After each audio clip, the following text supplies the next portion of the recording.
Halo teman-teman, selamat siang dan balik lagi di live Instagram Psikolog ID. Gimana kabarnya? Semoga sehat, semoga kabarnya hari ini menyenangkan, apapun yang kamu rasakan. Dan hari ini kita mau kuliah Instagram. Jadi udah lama nggak ngelakuin ini karena segmennya berubah-ubah. Dan yang paling banyak segmennya memang Q&A dan counseling online. Jadi dengerin curhat, kemudian jawab. Nah, hari ini saya mau bagiin satu materi yang saya harapin bermanfaat buat kamu. Sesuai dengan judulnya, kita akan membahas tentang emosi manusia dan bagaimana cara mendeteksinya, atau bagaimana cara, lebih tepatnya sih nanti, membaca emosi, ekspresi, dan juga gestur atau bahasa tubuh. Nah, ini keperluannya banyak banget nih.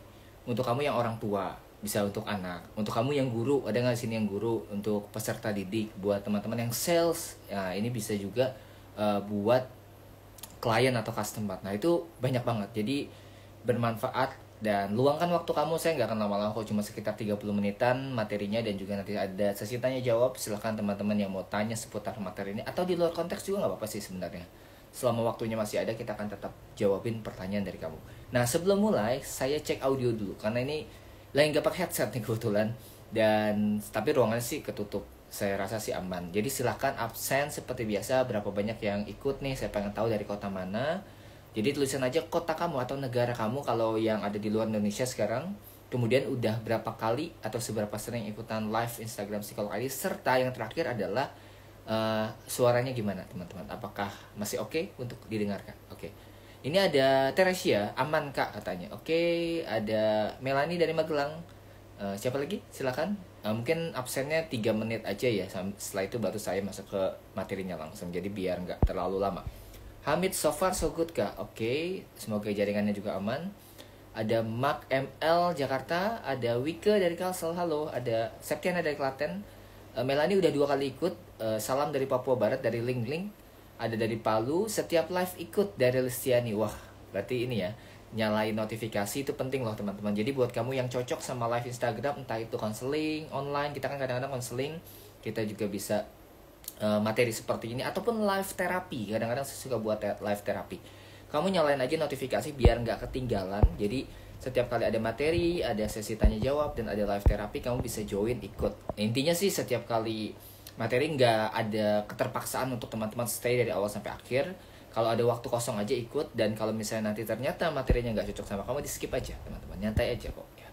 Intan dari Surabaya, Bogor, Tasik, Bekasi, Ciamis, Garut, Jakarta, Sukabumi, Garut lagi, Lombok, Banten, oh banyak ya. Bandung hadir, Banten lagi.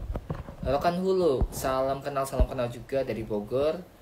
Kak, aku ada BPD. BPD apa nih? Borderline atau BP bipolar? Teman-teman mungkin bisa cek ya kalau misalnya ternyata ada diagnosis seperti itu. Jangan self diagnose, jangan dari tanda-tanda yang beredar di internet, karena nggak baik dan nggak sehat. Harus ada observasi dan harus ada tes yang terukur.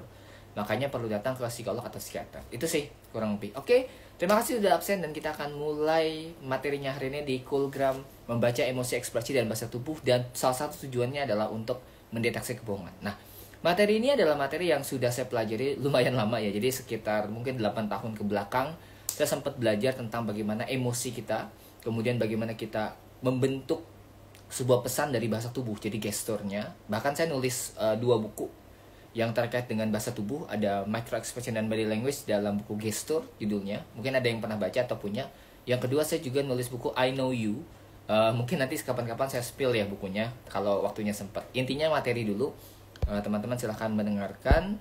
Dan yang bagian pertama, saya akan jelasin hal yang disebut sebagai ekspresi perilaku manusia. Pernah nggak sih ada kata-kata dalam diri kita yang bilang bahwa kamu tuh bermuka dua, kamu tuh munafik, bahkan kamu tuh orangnya nggak bisa dipegang omongannya, dan bla bla segala macam. Nah, sebenarnya kalau secara rasional, secara psikologis, bahkan secara ilmu perilaku, ilmu komunikasi, bahkan setiap dari kita memang punya banyak wajah, dan itu sering disebut sebagai ekspresi kita dalam berperilaku. Kita selalu berperilaku sesuai dengan konteks, dan itu bisa berubah. Bukan karena kita punya kepribadian ganda, bukan. Itu 2 hal yang berbeda. Bukan karena kita gimana-gimana, enggak. Memang kita menyesuaikan dengan kondisi yang ada. Kita menyesuaikan dengan konteks pembicaraan, dengan siapa kita bicara, dengan apa yang kita bicarakan. Jadi sangat umum kalau misalnya teman-teman punya banyak muka. Jadi nggak cuma bermuka dua, bahkan bermuka banyak gitu ya. Kalau dalam pendekatan ego state terapi aja di psikologi kita dibilang bisa punya 5-7 persona dalam 1 minggu atau dalam keseharian seperti itu. Nah, lanjut ya teman-teman. Oke. Nah, ada satu tokoh di psikologi namanya teman-teman tokoh family counselor sih, atau disebut sebagai tokoh pembaharuan terapi keluarga. Ini salah satu tokoh favorit saya. Beliau namanya Virginia Satir. Virginia Satir ini banyak tekniknya yang digunakan untuk terapi, untuk ya pemulihan dari beban emosional dan segala macam. Nah, tapi ada satu pendekatan yang menarik dari Virginia Satir. Itu disebut sebagai iceberg Satir model. Dan beliau bilang bahwa setiap dari kita itu punya 3 minimal ya, ini 3 dimensi kepribadian. Yaitu persona, ini ada di bagian paling atas. Yang di tengah ada temperamen atau bagaimana kita merespon situasi yang tertekan, terdesak, dan bawahnya lagi ada karakter. Kita nyaman dengan diri sendiri itu karakter. Makanya kalau misalnya ketemu sama orang, itu kita pertama kali ketemu nggak ketahui tuh temperamen dia seperti apa. Kita nggak tahu karakter dia seperti apa. Yang kita tahu apa? Personanya. Yang kita tahu topengnya. Dan itu sangat wajar. Nah baru nih, ketika kamu lama-lama kenal, bisa ketahuan karakternya. Makanya kan ada istilah, karakternya baru kelihatan, sifat aslinya baru kelihatan. Ya emang betul, itu memang secara teori seperti itu. Nah berikutnya, ternyata ada dimensi ketiga, yaitu kita sebut sebagai temperamen. Atau bagaimana kita sebagai manusia itu bisa dibilang merespon berdasarkan situasi yang tertekan atau terdesak. Kamu ketika nggak punya pekerjaan, kamu ketika nggak punya duit, kamu ketika habis putusin pacar, nah itu reaksinya gimana? Itu temperamen. Karena temperamen adalah bawaan. Sering disebut sebagai basic traits atau bawaan dasar, emosi dasar. Ketika kita baru pertama kali lahir, itu adalah kombinasi genetik ya. Jadi keajaiban genetik, kita bisa punya emosi dasar dan segala macam. Nah, memahami tiga-tiganya akan membuat kita lebih memahami emosi dan juga mengenali perilaku seseorang. Dan ini perjalanannya cukup panjang. Dalam sudut pandang terapi, karena saya kan seorang konselor dan juga seorang terapis, saya biasanya akan mencoba untuk mengenali tiga-tiganya melalui berbagai pertanyaan. Jadi kita biasanya nanya pertanyaan yang terstruktur, yang terkait dengan mungkin traumanya dia, mungkin hal-hal yang tidak menyenangkan buat dia, dan itu tujuannya adalah mengungkap karakter aslinya, mengungkap temperamen dasarnya, mengungkap persona apa yang ditunjukkan. Kurang lebih seperti itu ya teman-teman. Dan saya harap teman-teman bisa memahami tadi yang di-sharingin supaya kita bisa dapat poinnya. Nah berikutnya selanjutnya adalah dari dimensi tadi kita pecah jadi 3 ekspresi atau 3 yang ditunjukkan. Yang pertama disebut sebagai masking. Nah masking ini kepura-puraan. Ada orang yang pura-pura bahagia.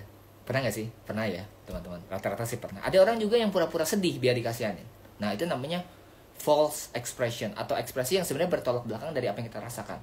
Apakah kita melakukannya tanpa sadar? Iya. Dan ini adalah salah satu bentuk kebohongan pertama. Ya bisa dibilang kebohongan yang secara alami seorang anak bahkan lakukan. Kalau dari risetnya itu dari usia 4 tahun. Kenapa? Karena mereka cerdas. Karena ini masuknya ke dalam perkembangan psikologi kognitif. Mereka bisa masking, mereka bisa false expression, mereka bisa pura-pura. Itu bukan hanya tentang benar salah, tapi itu tentang berinteraksi. Ibaratnya gini, kalau ada teman yang abis dapat prestasi nih, abis dapat sesuatu, sebenarnya hati kita tuh nggak enak gitu ya. Maksudnya ya ada perasaan iri, harus fair ya teman-teman. Kita pasti punya perasaan sirik, iri, tapi gimana caranya kita mengubur perasaan itu dan nunjukin kesenangan kita bahwa oh ya selamat ya kamu naik jabatan misalnya, kamu dapat hadiah, dan itu adalah bentuk dari interaksi kita.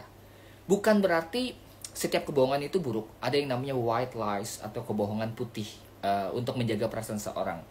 Kayak dikasih makanan sama istri nggak enak dimakan, wih enak banget gitu ya, atau kamu cantik banget hari ini. Sebenarnya itu adalah bentuk afirmasi kita, bentuk cara kita berinteraksi supaya lebih luwes, supaya lebih menyenangkan, dan itu bagian dari false expression. Dan yang menarik sudah berkembang di usia 4 tahun loh teman-teman. Jadi secara natural kita adalah pembohong alami. Ya kalau mau fair seperti itu, kalau mau jujur seperti itu. Itu yang pertama. Yang kedua kita punya macro expression, dan ini adalah ekspresi yang natural, ekspresi yang umum, yang setiap orang tuh bisa kenali. Oh dia lagi marah ya, oh dia lagi sedih ya, oh dia lagi kesel, dia lagi jijik, dia lagi macam-macam. Dan itu kelihatan dari wajah atau air muka, atau micro expression atau makro lebih tepatnya. Jadi macro expression adalah ekspresi yang muncul biasanya di atas 1 detik, dan itu kelihatan banget. Nah, gimana caranya membaca emosi seorang dari kejujurannya.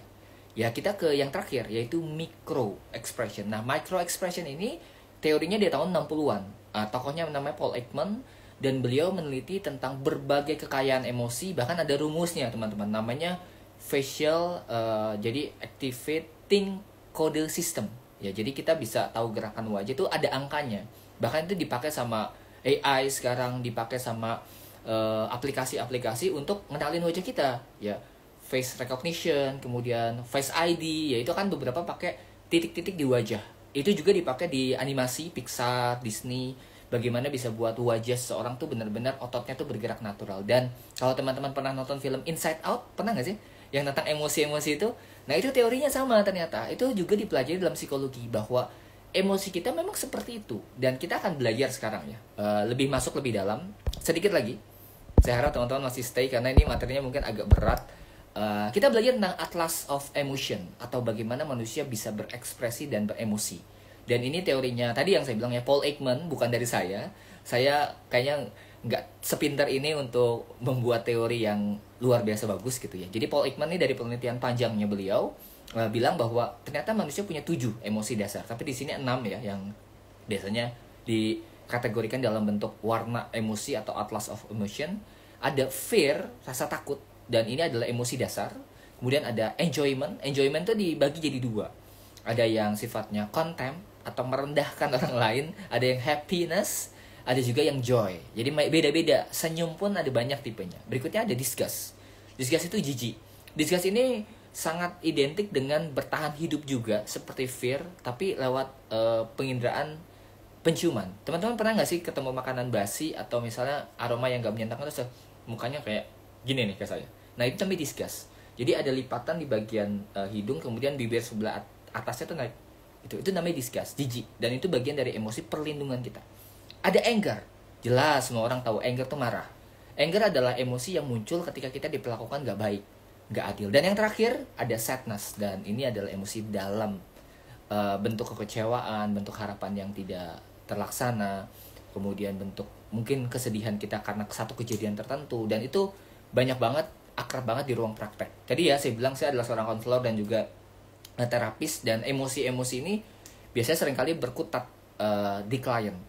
Mereka marah, mereka takut besar banget, mereka jijik akan diri mereka sendiri bahkan, dan mereka sedih. Dan yang saya tekankan adalah setiap emosi ini tidak ada yang buruk, tidak ada yang positif, semuanya tuh netral, teman-teman. Pertanyaannya adalah apakah saya boleh marah? Boleh aja, tapi yang nggak boleh adalah marah dengan menyakiti orang lain. Apakah kamu sedih? Boleh, boleh aja. Tapi jangan sampai kesedihan kamu berkepanjangan, guling-guling gitu ya, merugikan diri sendiri, bahkan buat kamu nggak bisa kerja, nggak bisa cari duit, nggak bisa temenan sama orang, dan itu yang akan jadi masalah. Ya, itu sih kurang lebih tentang emosinya, dan saya akan spill beberapa bentuk dari emosi yang biasanya sering muncul. Ini ada 7 ya teman-teman, cuma ada beberapa yang mungkin terlalu textbook banget, makanya saya coba pilihkan yang akrab dengan teman-teman dan mungkin ketemu sering. Yang pertama adalah marah. Kita bisa membaca micro expression dengan tanda-tanda tadi yang saya bilang ya. Ada facial activating code system. Ada kamusnya, bukunya tebal banget.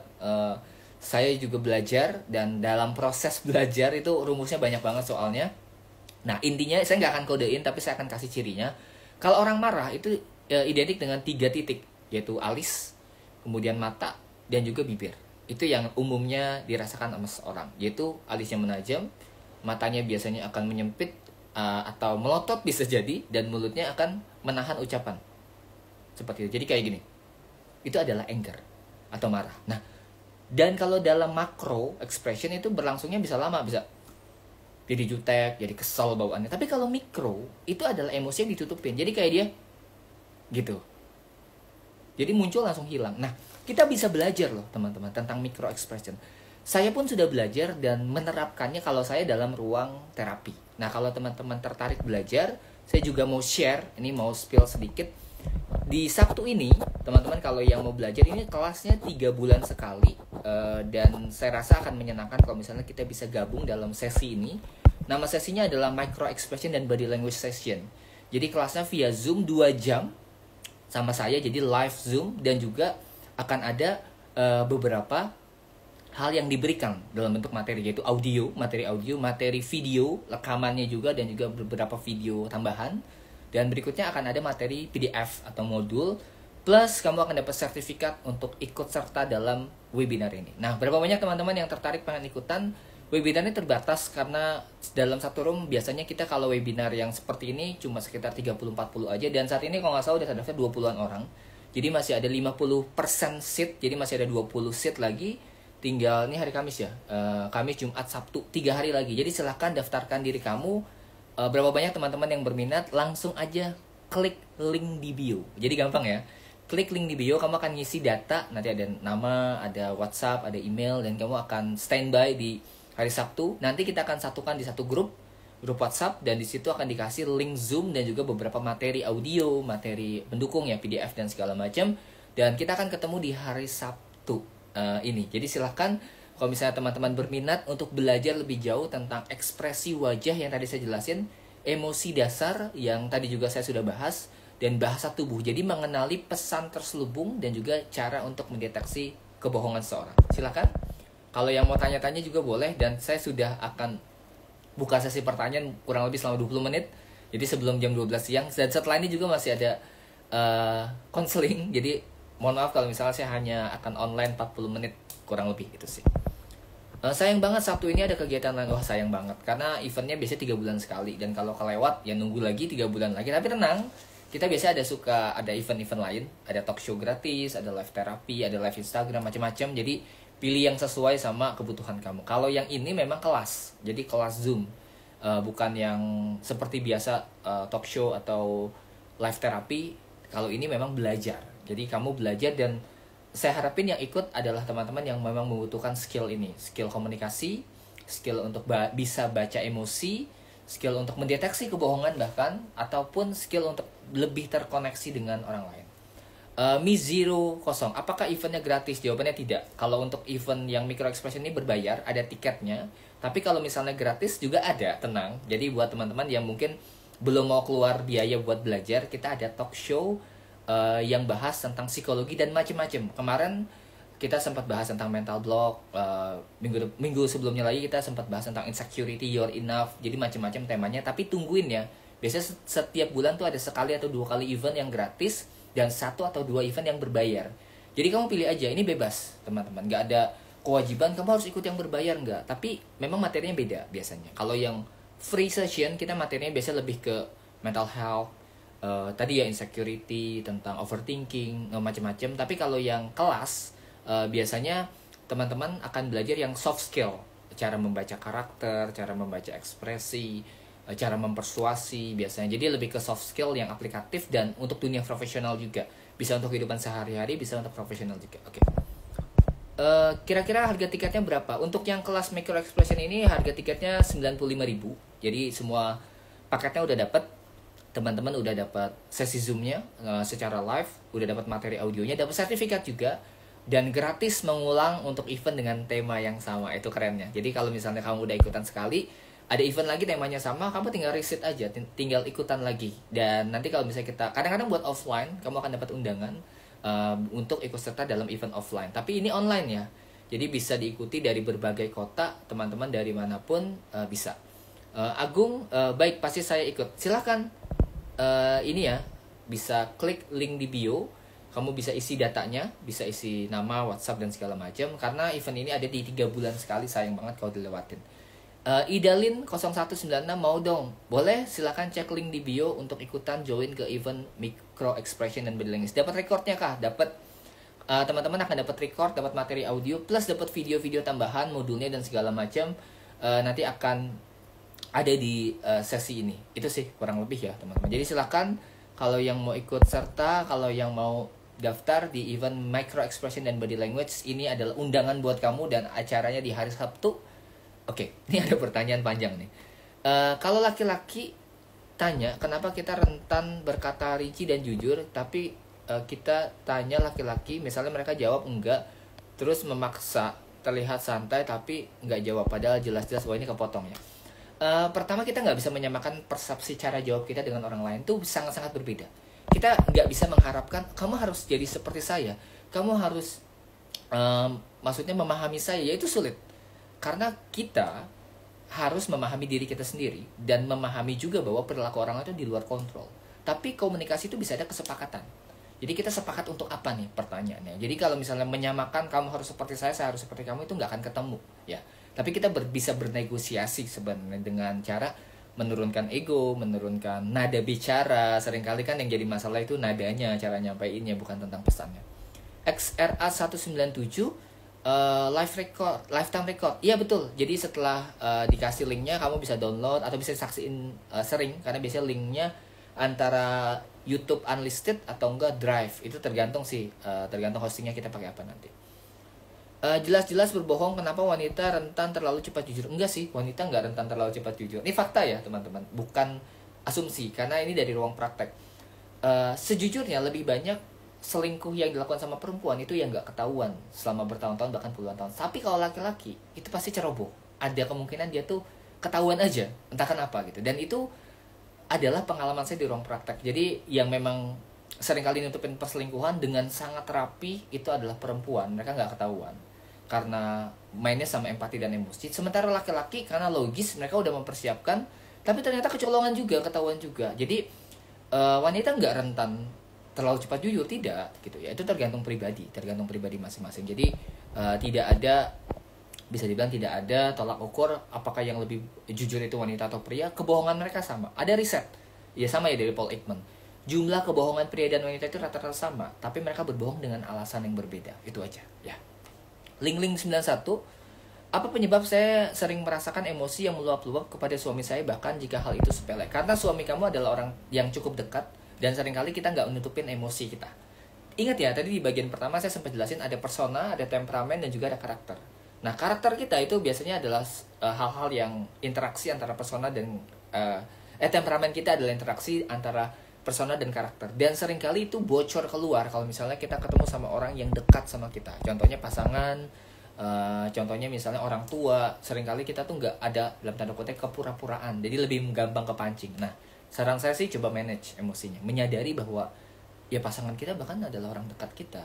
Kalau kita bisa baik ke orang lain, kenapa kita nggak baik sama pasangan kita? Itu yang mungkin akan jadi wake up call, pengingat bahwa saya bisa kok memperlakukan dia dengan lebih baik. Itu jangan salah ya. Nova Oktiana, seberapa penting false expression? Apakah salah menjadi seorang yang lebih banyak mengutamakan apa yang difikirkan atau dirasakan? Penting sebagai bagian dari komunikasi sih ya. Jadi cara kita masking atau false expression itu bagian dari kita berinteraksi dengan orang lain. Tapi yang bahaya adalah kalau kita terlalu sering dan terlalu menutupi perasaan sampai akhirnya tidak bisa menyampaikan apa yang kita inginkan. Jadinya kan people pleaser. Jadinya nggak bisa menerapkan batasan. Akhirnya dimanfaatin sama orang. Nah, itu yang jangan sampai terjadi. Intinya sih setiap hal itu baik, tapi kalau berlebihan akhirnya jadi nggak baik ya. Herlianti Amalia, Kak, bagaimana cara menghadapi orang yang terdapat kekerasan dari orang tua dan akhirnya si anak menjadi takut? Saya nggak tahu ya umur anaknya berapa, tapi saya sarankan untuk ke klinik tumbuh kembang, psikolog anak, atau bahkan psikolog klinis dewasa. Kita ada sih psikolog klinis dewasa, teman-teman bisa mampir di link bio untuk appointment sesi. Saya hari ini masih ada satu sesi kosong chat atau audio boleh lah. Tapi kalau misalnya teman-teman mau ke psikolog yang lainnya juga boleh sih, bebas, nggak harus sama saya gitu. Rika, kalau laki-laki selingkuh sering ketahuan, entah kenapa, bener banget. Ya itu fakta sih ya. Maksudnya itu dari pengalaman saya itu lebih sering, sementara perempuan itu lebih terampil dalam menyembunyikan emosi atau menyembunyikan rahasia tertentu. Ya itu lebih ke ini sih yang dialami di ruang praktek gitu, teman-teman. Kenapa ya kadang suka merasa iri sama orang lain, di sisi lain nyadar kalau jalan hidup orang masing-masing beda, tapi perasaan iri selalu ada. Mohon bantuannya. Saran saya coba ikutan yang kelas psikologi di link bio, itu ada belajar psikologi, dan itu belajar tentang bagaimana kamu merasa cukup terhadap diri kamu sendiri. Nama sesinya You're Enough atau belajar merasa cukup, itu sih. Gimana cara tahu orang bohong? Ikutan ini, micro expression dan body language, sesinya ada di hari Sabtu. Silakan daftarkan diri kamu dengan cara klik link di bio. Itu sih kurang lebih. Ini ada pertanyaan dari question box. Apa nih? Suka cemas berlebihan bahkan takut akan kematian, dada sesek, apalagi nih? Dada sesek, terasa ajal menjemput. Oh, kalau teman-teman punya anxiety yang berlebihan atau bahkan menjurus ke gangguan panik atau panic attack, serangan panik, saya juga ada program yang bisa kamu ikutin dan ini recommended. buat teman-teman untuk yang punya tadi ya anxiety, panic attack, atau misalnya hal-hal yang nggak menyenangkan yang kamu rasakan dan itu sangat mengganggu. Nama sesinya adalah anxiety therapy. Ini di luar yang tadi ya, di luar yang micro expression. Jadi buat kamu yang sesuai pertanyaan adik nih, cemas berlebihan, takut kematian, dada sesek, berasa mau mati gitu ya. Dan ini banyak kok dialami sama berbagai individu dengan berbagai kasus. Ada yang penyebabnya karena trauma, ada yang penyebabnya karena pengalaman yang bisa dibilang mendekati kematian, ada juga penyebabnya yang karena ditinggal orang penting dan berharga, dan itu kan berbekas banget buat dia. Nah, saran saya sih coba ikutan program ini. Ini programnya bagus banget karena sudah diikuti sama 300 lebih peserta dan terdampak sangat baik. Jadi kamu bisa join di dalam anxiety therapy, program 7 hari atasi kecemasan, panic attack, overthinking, dan juga insomnia. Cara daftarnya silahkan klik link di bio. Itu aja sih. Jadi klik link di bio. Dan nanti kamu akan lebih memahami understanding apa itu anxiety, kemudian cara untuk ini terapi ya teman-teman. Nanti kamu akan dikasih terapi series, latihannya seperti apa, pelepasan beban emosi seperti apa, teman-teman latihan atau melatih diri untuk memaafkan atau jadi ngeluarin lah emosi-emosi yang sifatnya traumatik itu bagaimana. Nah itu masuk ke dalam program yang ini, yang 7 hari. Anissa, saya suka banget mendam perasaan sendiri kalau misalkan saya nggak suka sorry. Saya suka banget mendam sendiri kalau misalkan orang yang saya nggak suka nyakitin saya. Menekan perasaan itu dalam beberapa kondisi memang diperlukan, tapi jangan lupa bahwa kita tuh punya daya tahan beda-beda. Ada masa dimana kita tuh meledak keluar, dan saya harapin tuh nggak sampai seperti itu. Karena kalau misalnya udah nggak baik, nggak sehat, kamu akan jadi sakit secara fisik ya teman-teman. Itu sih kurang lebih ya. Disarankan ya kalau misalnya berkenan untuk ikutan yang program ini, bisa membantu buat teman-teman. Apa nih? Kalau kita sering merasa dibenci dan sering lihat orang menyeringai seram ke kita, itu kenapa ya? Ini saya saranin sih untuk jalanin konseling personal. Bisa mampir di link bio. Kita harus ada profiling dulu. Saya nggak bisa menyimpulkan terlalu dini, tapi kamu coba untuk jalani konsultasi one-on-one session aja dan menceritakan tentang apa yang kamu rasakan atau kamu alami. Oke, itu aja mungkin untuk hari ini, dan mohon maaf harus saya potong karena ada sesi konseling setelah ini. Kalau teman-teman yang juga butuh sesi konseling, butuh sesi terapi, bisa mampir di link bio. Atau kalau yang fokus ke anxiety, kamu bisa ikutan program ini. Semuanya ada di link bio ya. Jadi cek aja, ini anxiety program. Atau yang tadi saya share dari awal adalah tentang micro expression dan body language, dan teman-teman bisa ikutan juga eventnya hari Sabtu ini. Tadi sih kayaknya sih udah beberapa yang mau daftar, dan masih ada slotnya lagi karena 30-an orang aja kok untuk peserta di batch kali ini. Silahkan jangan sampai kelewat, karena kalau misalnya teman-teman kelewat, rollingnya 3 bulan lagi untuk materi yang sama. Jadi silahkan cek link di bio untuk event-event dan juga program-program dari kita. Dan jangan lupa ada sesi audio terapi gratis, itu juga sama di link bio. Jadi mampir aja, cari kebutuhan kamu. Ada ebook gratis, ada audio gratis, macam-macam. Kau bisa konsultasi, kau bisa ikut kelasnya. Oke, saya pamit dulu. Terima kasih teman-teman yang sudah mendengarkan live Instagram kali ini, dan semoga bermanfaat apa yang sudah saya bahas dan jawaban-jawaban yang sudah diberikan serta pertanyaan-pertanyaannya. Thank you banget. Jangan lupa setiap malam kita juga ada live story untuk tanya jawab. Itu seminggu udah berlalu, setiap malam kurang lebih jam 10 atau jam 11. Buat teman-teman yang suka nanya malam-malam juga akan kita respon juga. Oke, saya pamit dulu dan sampai ketemu di live Instagram berikutnya. Dadah.